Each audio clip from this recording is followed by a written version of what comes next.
दोस्तों AC motor आपको बहुत सा टाइप का देखने के लिए मिल जाएगा, लेकिन जब आप मोटर का टर्मिनल खोलिएगा, टर्मिनल खोलने के बाद जब आपको प्रैक्टिकल में कनेक्शन करना पड़ता है तब बहुत सा डाउट बना हुआ रहता है कि मोटर का कनेक्शन किस तरह से करना है। आज जो मैं मोटर का बात कर रहा हूं, इसका मोटर टर्मिनल में टोटल आपको 9 गो लीड है, मोटर के अंदर से निकला है। अभी इस मोटर का प्रैक्टिकल में कनेक्शन किस तरह से करना है, इस मोटर से हम लोग क्या क्या कंट्रोल कर सकते हैं, इस मोटर को हम लोग कौन सा मोटर बोलते हैं। जब आप कोई भी कंपनी में इंटरव्यू दीजिएगा तो ये जो 9 लीड वाला मोटर है तो इसका कनेक्शन के बारे में पूछेगा तो जवाब आपको किस तरह से देना है, इसके ऊपर जितना सारा डाउट है सारा डाउट आज आपका क्लियर हो जाएगा। और इसी वीडियो में एक छोटा सा प्रैक्टिकल वीडियो डाल दूंगा, उसको देख लीजिएगा तो आपका नॉलेज इतना अच्छा बन जाएगा, कभी भी आपको काम करने में कुछ दिक्कत नहीं होगा और आपके अंदर में जितना सारा डाउट है सारा डाउट भी क्लियर हो जाएगा। और एक क्वेश्चन आ जाता है कि मोटर का स्पीड अगर कम रहेगा तो हमारा एम्पियर ज्यादा होगा या कम होगा।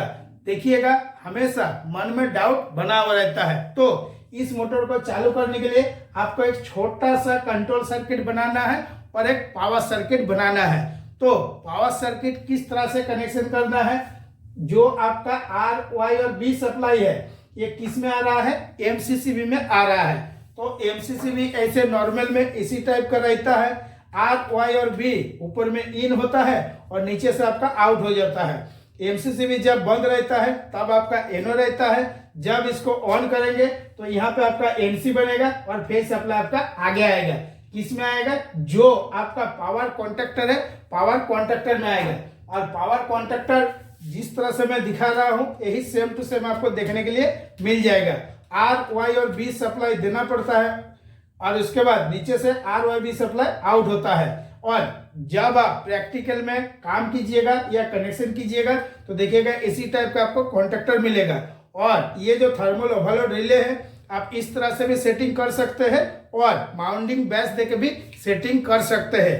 थर्मल ओवरलोड रिले में जो आपका 95 96 है ये आपका एनसी पॉइंट होता है और 97 और 98 आपका एनओ पॉइंट होता है। कॉन्ट्रैक्टर में ये जो आपका एलिमेंट लगा हुआ रहता है इसको हम लोग एडन ब्लॉक बोलते हैं। और ये कौन सा एडन ब्लॉक है, जो 3 नंबर और 4 नंबर है ये आपका एनओ होता है, 1 नंबर और 2 नंबर आपका एनसी होता है। जब आप ये कंट्रोल सर्किट का कनेक्शन कीजिएगा तो ये जो कॉन्ट्रैक्टर है इसका कॉइल वोल्टेज जरूर देख लीजिएगा, क्योंकि ये है 440 वोल्ट का डायरेक्ट ऑनलाइन स्टार्टर का कनेक्शन। और जब आप प्रैक्टिकल में कनेक्शन कीजिएगा तब कुछ भी डाउट नहीं रहना चाहिए। अगर कुछ डाउट रहेगा तो हमसे आप बात कर सकते हैं हर बुधवार को 10 बजे से लेकर शाम को 6 बजे तक। अभी जब कॉन्ट्रैक्टर ऑन होगा तो आर वाई बी सप्लाई हमारा थर्मल ओवरलोड रिले में आएगा, थर्मल ओवरलोड रिले से जब आउट होगा तो आपका मोटर का टर्मिनल में आएगा। अभी मोटर टर्मिनल का कनेक्शन किस तरह से करना है इसके बारे में भी बताऊंगा। उससे पहले इसका जो कंट्रोल सर्किट है इसको अच्छा से समझ लेते हैं। जो आपका A2 है, जो 440 वोल्ट का कॉन्ट्रैक्टर रहता है, A2 में आपका फेज सप्लाई देना पड़ता है, क्योंकि 440 वोल्ट दोनों फेज मिला के ही होता है। आर के साथ एक बार कनेक्ट करना है, कनेक्ट करने के बाद आपका जो कंट्रोल के लिए एमसीबी है, एमसीबी में इन होगा, इन होने के बाद यहाँ से आउट होगा। जब आप एमसीबी को ऑन करेंगे तो यहाँ पे हमारा एनसी बनेगा और एनसी बनने के बाद सीधा आ जाएगा आपका A2 में, एक फेज सप्लाई मिल जाएगा। अभी दूसरा फेज सप्लाई में जितना सारा इंटरलॉक है ये किस तरह से काम करता है। जब ये बी सप्लाई है यहाँ से एक वायर कनेक्ट करना है और एमसीबी में लेके इन करना है और यहाँ से आपका आउट करना है। एमसीबी को जब हम ऑन करेंगे तो हमारा एनसी बनेगा और फेज सप्लाई हमारा किस में आएगा, थर्मल ओवरलोड रिले में 95 में इन होगा, 96 से आउट होगा। आउट होने के बाद जो आपका ऑफ वाला पुश बटन है, ये जो हमारे हाथ में ऑफ वाला पुश बटन है ये नॉर्मल में एनसी रहता है, इसमें आपका नंबर भी लिखा हुआ रहता है, 1 नंबर 2 नंबर। 1 नंबर में इन होगा, 2 नंबर से आउट होगा। आउट होने के बाद किस में आएगा, एनओ वाला पुश बटन में 3 नंबर में इन होगा, 4 नंबर से आउट होगा। एनओ और एनसी का जो पुश बटन रहता है इसमें आपका नंबर भी लिखा हुआ रहता है। देखिएगा पीछे तरफ एकदम जिस तरह से मैं बता रहा हूँ, अपना जो प्रैक्टिकल एक्सपीरियंस आप लोगों के साथ शेयर कर रहा हूँ वीडियो को अच्छा से देखिएगा, कभी भी आपके अंदर में डाउट भी नहीं रहेगा। बहुत आसान तरीका से जिस तरह से मैं डायग्राम पढ़ के आप लोगों को बताता हूँ, समझाता हूँ, आप भी बहुत आसान से पढ़ सकते हैं कोई भी डायग्राम को। अभी यहाँ से आपका 4 नंबर से आउट होगा, आउट होने के बाद फेज सप्लाई सीधे किस में जाएगा, A1 में जाएगा। जब आप ऑन वाला पुश बटन को दबाएंगे तो यहाँ पे हमारा NC बनेगा और फेज सप्लाई A1 में आएगा। जब तक हम दबा के रखेंगे तब तक आपका ये जो पावर कॉन्ट्रैक्टर है ऑन रहेगा और 3 फेज सप्लाई हमारा मोटर तक आएगा। जैसे हम छोड़ देंगे 3 फेज सप्लाई भी बंद हो जाएगा, ये कॉन्ट्रैक्टर भी बंद हो जाएगा। इसके लिए आपका होल्डिंग सप्लाई देना जरूरी है, जो मैं आप लोगों को दिखाया हूँ प्रैक्टिकल में। ये जो एनो पॉइंट है, एनो पॉइंट किस तरह से काम करेगा, जब हम ऑन वाला पुश बटन दबाएंगे तो ये पावर कॉन्ट्रैक्टर ऑन होगा और कॉन्ट्रैक्टर का जो एनो पॉइंट है ये आपका NC बनेगा और यहाँ से आपका फेज सप्लाई जो ऑफ वाला पुश बटन, इसका 2 नंबर से एक बार कनेक्ट करके एनो में इन करना है और एनो से आउट करके A1 में दे देना है। ये NC बन जाएगा और A1 में कंटिन्यू सप्लाई मिलता रहेगा, कॉन्ट्रैक्टर हमेशा आपका ऑन रहेगा। जब तक ये ऑफ वाला पुश बटन आप दबाइएगा नहीं तब तक ये कंट्रोल सर्किट आपका बंद नहीं होगा, मतलब ये मेन कॉन्ट्रैक्टर किसी भी हाल में आपका बंद नहीं होगा। और अगर कोई कारण से ये मोटर में ज्यादा एम्पियर लेने लगेगा, ओवरलोड होगा या शॉर्ट सर्किट होगा, तब भी आपका ये जो ऑयलर है, ये ऑयलर आपका ट्रिप कर जाएगा और टोटल जो आपका कंट्रोल सर्किट है वो आपका बंद हो जाएगा। इस तरह से दोस्तों आपको अच्छा से नॉलेज बनाना है। अभी ये जो आपका मोटर है, इस मोटर को हम लोग 3 स्पीड मोटर बोलते हैं। इस मोटर का 3 तरह से कंट्रोल कर सकते हैं इसका स्पीड को। अभी जो आपका हाई स्पीड है ये है आपका 2688 और जो मीडियम स्पीड है 1422 और जो आपका लो स्पीड है ये हो गया आपका 240। मतलब ये मोटर का आपको 3 तरह से कनेक्शन करना है, 3 तरह से आप स्पीड को कंट्रोल कर सकते हैं। पहले जब आप मोटर का कनेक्शन कीजिएगा किस तरह से करना है, जो आपका ये U3 है, V3 है, W3 है, इसमें आपको क्या करना है, आपको R, Y और B सप्लाई देना है। देने के बाद आपको मोटर को चालू करना है। चालू करने से पहले U1, V1, W1, U2, V2, W2 इसमें आपका कुछ भी कनेक्शन नहीं रहना चाहिए, नहीं तो क्या होगा, कनेक्शन में गलती होगा। जिस तरह से मैं आप लोगों को बता रहा हूं, W3, V3, U3 में जब आप सप्लाई दे दिए मोटर चालू होगा, किसमें होगा, ये जो 240 का स्पीड है आपका लो स्पीड में मोटर घूमने लगेगा। इस टाइम अगर आप एम्पियर चेक कीजिएगा तो देखिएगा कम स्पीड में मोटर का एम्पियर ज्यादा होता है और जब आपका मीडियम स्पीड आएगा तब आपका मीडियम एम्पियर होगा। मतलब अगर शुरू में ये 240 के स्पीड में घूम रहा है तो इस जगह में हमारा 32 एम्पियर ले रहा है, ठीक है।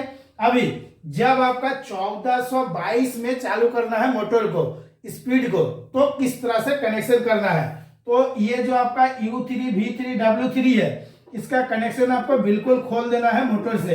खोलने के बाद आपको क्या करना है, जो आपका ये U1 है, V1 है, W1 है, इसमें आपको R, Y और B सप्लाई देना है। तब क्या होगा, कुछ भी डाउट नहीं रहेगा। उस टाइम आपका जो ये U3, V3, W3 इसमें आपका कुछ भी कनेक्शन नहीं रहेगा, पूरा आपका खुला हुआ रहेगा। और ये जो आपका R, Y और B सप्लाई है W1, V1, U1 में R, Y, B सप्लाई देने के बाद आपको क्या करना है, ये जो आपका U2, V2, W2 है इसको आपको स्टार कनेक्शन करना है। स्टार कनेक्शन करने के लिए इसको क्या करना पड़ेगा, इसको आपको शॉर्ट करना पड़ेगा। मतलब ऑलरेडी मैं देखिएगा वीडियो बनाकर आप लोगों को समझाया हूं स्टार कनेक्शन क्या होता है, डेल्टा कनेक्शन क्या होता है। स्टार डेल्टा कनेक्शन किस तरह से होता है, स्टार डेल्टा का फेज सीक्वेंस किस तरह से चेंज करना पड़ता है। अभी आपका ये मोटर का कनेक्शन हो गया, R, Y, B सप्लाई दे दिए और U2, V2, W2 को स्टार बना दिए। इसके बाद आपको मोटर को स्टार्ट करना है। जब स्टार्ट कीजिएगा उस टाइम आपका 1422 RPM में घूमने लगेगा। इस टाइम अगर आप एम्पियर चेक कीजिएगा तो देखिएगा 10 से लेके आपका 12 के बीच में ही एम्पियर रहेगा, ठीक है। अभी हो गया आपका जो 2 गो कनेक्शन, एक हो गया आपका लो स्पीड, एक हो गया आपका मीडियम स्पीड। अभी हाई स्पीड में मोटर को किस तरह से चालू करना है ये आपको एकदम क्लीन समझना है और अपने अंदर जो है डाउट बिल्कुल भी नहीं रखना है। जब आप किसी भी इलेक्ट्रिकल का इंटरव्यू दीजिएगा जिस तरह से मैं आप लोगों को समझाता हूं यही सेम टू सेम आपको क्लीन समझाना है। तब क्या होगा, जिसको आप समझा रहे हैं उसको क्लीन समझ में आएगा कि कब केबल खोलना है, कब केबल जोड़ना है, कौन सा मोटर टर्मिनल को शॉर्ट करना है। अभी क्या करना पड़ेगा, जो आपका ये हाई स्पीड है इसमें चालू करने के लिए फिर केबल को दोबारा खोलना पड़ेगा। खोलने के बाद आपको क्या करना पड़ेगा, जो U2 है और V2 है और W2 है इसमें आपको सप्लाई देना पड़ेगा। लेकिन देने से पहले ये जो आपका शॉर्टिंग पत्ती लगाए है ये शॉर्टिंग पत्ती बिल्कुल खोल देना है और यहाँ पे आपको RYB सप्लाई देना है। अभी क्या है, टर्मिनल में कुछ भी आपका शॉर्ट नहीं है, एक बार आपको अच्छा से चेक कर लेना है और उस टाइम आपको U1 V1 W1 U3 V3 W3 इसमें आपका कुछ भी कनेक्शन नहीं रहेगा क्योंकि मोटर आपका फुल स्पीड में घूमने लगेगा 2688 और जब आपका फुल स्पीड में घूमने लगेगा उस टाइम आप एम्पियर चेक कीजिएगा तो देखिएगा यही मोटर में 7.6 एम्पियर लेने लगेगा। अभी ये जो मोटर है 3 स्पीड मोटर, इसमें और एक कनेक्शन देखना है कि मोटर के अंदर में और अगर 2 गो वायर है मोटर टर्मिनल के अंदर में तो आपको क्या कंफर्म करना है कि मोटर के पीछे एक आपका इलेक्ट्रोमैग्नेट ब्रेक लगता है, वो ब्रेक लगा हुआ है या नहीं है। ठीक इसी जगह में अगर ब्रेक लगा हुआ है तब ये दोनों वायर में आपको देखना है कि 230 वोल्ट देना है या 190 वोल्ट देना है या आपका 200 वोल्ट देना है या आपका 24 वोल्ट देना है। लेकिन ये टोटली आपका डीसी रहेगा। और एक देखिएगा, मैं वीडियो बना के भी आप लोगों को ऑलरेडी समझाया हूं कि जो आपका इलेक्ट्रोमैग्नेट ब्रेक रहता है ये किस तरह से काम करता है। अभी इस मोटर पे अगर आपका कोई भी ब्रेक लगा हुआ नहीं है और फिर भी 2 गो कनेक्टर में वायर है तब आपको क्या करना है, ये वायर को आपको अच्छा से समझना है कि मोटर के अंदर में एक आपका स्टीप हीटर लगा हुआ है, हीटर के लिए कनेक्शन है। हीटर लगा हुआ रहेगा तो उस टाइम आपको 230 वोल्ट एसी देना है। जो जो पॉइंट में दोस्तों आप लोगों को बताया हो, वीडियो को अगर अच्छा से देखे हैं तब तो कुछ भी आपके अंदर में डाउट नहीं रहेगा। अगर वीडियो को अच्छा से नहीं देखे हैं तो आपके मन में बहुत सारा डाउट बना हुआ रहेगा। इस तरह से जो आपका मोटर टर्मिनल में 9 गो लीड रहता है इसका आपको कनेक्शन करना है। अभी ये जो मोटर है ये ज्यादातर देखिएगा जो आपका टावर क्रेन रहता है, टावर क्रेन में ये मोटर आपका यूज होता है कि कितना स्पीड में आपको मोटर चलाना है, एक फिक्स्ड स्पीड मिलता है। अभी बहुत सा जगह में और भी यूज होता है, धीरे धीरे मैं जब वीडियो बनाकर आप लोगों को समझाऊंगा। इसका और भी बहुत सारा कंट्रोलिंग वायर भी है, कंट्रोल कनेक्शन भी है, इस पे भी आपका main host, axillary host, LT CT सब चीज होता है। लेकिन किस तरह से कंट्रोल का कनेक्शन है जब मैं वीडियो बनाकर समझाऊंगा तो आपके मन में और कुछ डाउट नहीं रहेगा।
अगर फिर भी कुछ डाउट रहेगा तो जो मेरा यूट्यूब चैनल है देखिएगा, अबाउट में व्हाट्सएप ग्रुप का लिंक डाला हुआ है, मेरा मोबाइल नंबर भी है, टेलीग्राम चैनल का भी लिंक है। वहां से आप इलेक्ट्रिकल का व्हाट्सएप ग्रुप में ऐड भी हो सकते हैं। मेरे से आप हर बुधवार को बात भी कर सकते हैं अगर आपके मन में कुछ डाउट है तो। आज के वीडियो के लिए इतना ही। नमस्कार, जय हिंद।